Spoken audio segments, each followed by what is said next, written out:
তো বন্ধুরা, উচ্চ মাধ্যমিক ২০২৫ তোমরা এবারে যারা উচ্চ মাধ্যমিক পরীক্ষা দেবে, আগামীকাল তোমাদের বাংলা পরীক্ষা। তো তোমাদের পরীক্ষা একবারে দোরগোড়ায় চলে এসেছে। তোমাদের জন্য আমি বাংলার কিছু গুরুত্বপূর্ণ কোয়েশ্চেন রেডি করেছি, যেগুলো তোমাদের আমি আজকে বলবো। এগুলো মোটামুটি দেখে গেলে তোমরা পরীক্ষায় বেশিরভাগটাই কমন পেতে পারো। তো আজকের প্রশ্নগুলো চলো আলোচনা করছি। প্রথম হচ্ছে গল্প থেকে এবং কবিতা থেকে আমি কিছু গুরুত্বপূর্ণ কোয়েশ্চেন নিয়েছি। তো দেখো, গল্প থেকে হচ্ছে তোমাদের আগের বছর ভারতবর্ষ থেকে তেমন কোনো বিশেষ কোয়েশ্চেন দেয়নি।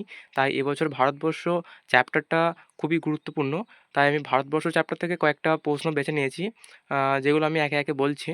তো ১ নম্বর দেখো, গল্প থেকে দেখতে দেখতে প্রচণ্ড উত্তেজনা ছড়ালো চারিদিকে। প্রসঙ্গে উল্লেখ করে উত্তেজনাপূর্ণ ঘটনার বিবরণ দাও। ২ নম্বর কোয়েশ্চেন, আমি কি তা দেখতে পাচ্ছিস নে? কোন প্রশ্নের উত্তরে বক্তা কথাটি বলেছেন? গল্পানুসারে বক্তার স্বরূপ উদ্ঘাটন করো। বা এই প্রশ্নটাই ঘুরিয়ে যদি দেয় যে বুড়ির চরিত্র বিশ্লেষণ করো, তাই আমি লিখে রেখেছি এটাও। তাহলে ওই একই আনসারই তোমরা লিখে আসবে।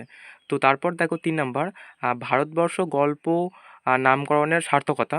তো এটা খুবই গুরুত্বপূর্ণ, এটা সবাই ভালো করে রেডি করে রাখবে।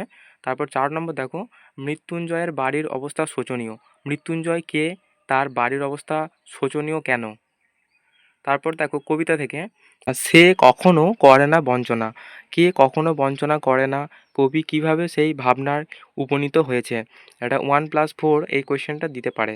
তারপর দেখো ৬ নাম্বার, রূপনারায়ণের কূলে জেগে উঠিলাম। রূপনারায়ণ বলতে কবি কী বুঝিয়েছেন? এই জেগে ওঠার তাৎপর্য নিজের ভাষায় লেখো। তারপর ৭ নম্বর দেখো, একটি তারা এখনও আকাশে রয়েছে। তারাটির সম্পর্কে কবি কী কী বলেছেন তা নিজের ভাষায় লেখো। ৮ নম্বর, শিকার কবিতায় যে দুটি ভোরের উল্লেখ রয়েছে সেগুলির বর্ণনা দাও। তারপর দেখো, কবিতা থেকে এটা হচ্ছে ক্রন্দনরতা জননীর পাশে। এই কবিতাটা খুবই গুরুত্বপূর্ণ। তাই এই কবিতা থেকে এই যে ৩টে কোয়েশ্চেন আমি দিলাম, এগুলো খুবই ভালোভাবে, মানে এগুলো একদম দেখে রাখবেই। তো ৯ নাম্বার দেখো, আমি কি তাকাবো আকাশের দিকে বিধির বিচার চেয়ে? কোন প্রসঙ্গে এই প্রশ্ন করা হয়েছে? প্রশ্নটির তাৎপর্য কী? তারপর নেক্সট দেখো ১০ নাম্বার, আমি তা পারি না। কবি কি পারেন না? এই প্রসঙ্গে কবি কী কী পারার কথা বলেছেন? ১১ নম্বর, ক্রন্দনরতা জননীর পাশে এখন যদি না থাকি। এখন বলতে কবি কোন সময়ের কথা বলেছেন? এই প্রসঙ্গে কবি কীভাবে নিজের অবস্থান প্রকাশ করেছেন তা নিজের ভাষায় লেখো।